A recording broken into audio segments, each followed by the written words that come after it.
UPSC is a rat race, so you should accept that. You have come here with a goal, so you want to clear this exam very well and good. तो मैं मेरा example से मैं बता सकूँ तो I always had a plan B. I believe in having plan B because that is how planning works. Not every plan can succeed for anybody. तो हो गया, मैं UPSC I could clear, I am here as an officer. As an officer I would have thought something else, मुझे ये करना है, that might not succeed.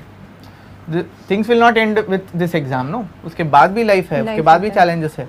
I may not succeed in that, but I wanted to tell कि सारे plan succeed नहीं होती है. तो आपको प्लान भी होना ज़रूरी है ही, एंड बैकअप होना भी बहुत ज़रूरी है.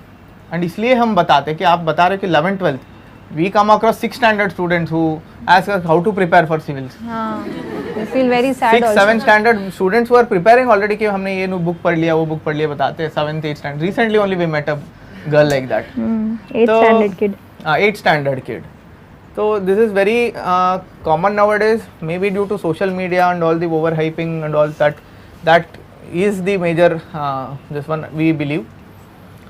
बट आई वुड से कि उनको भी मैं यही बताता हूँ, graduation you should do of your choice. आपको जो पसंद है वो ग्रेजुएशन करना चाहिए. मेरा भी दिमाग में था बैकअप में कि हो सकता मैं सिविल्स करना चाहूँगा करके, but I took up MBBS because I thought that is a better option if not civils. And I did study MBBS for 6 years. आपका डिग्री 3 साल का रहते हैं, हमारा 6 साल का रहता है, but I did study that and I had a backup plan. If I had not cleared this exam, even after 3 maximum 4 attempts, I would have gone back and did my MD. No regrets.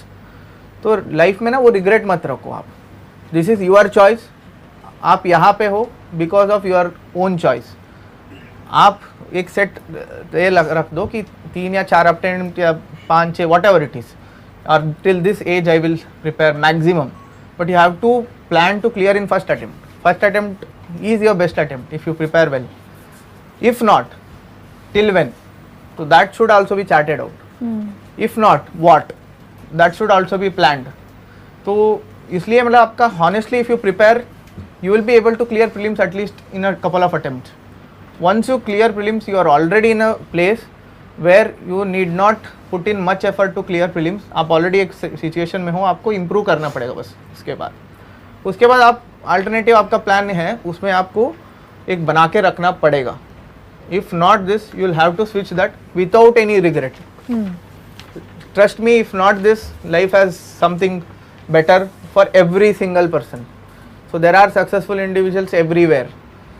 So many officers might be a failure बाद में in their life. So many who have not passed this exam have achieved tremendous success in their life. So आपको इसको exam को exam तरह ही लेना है.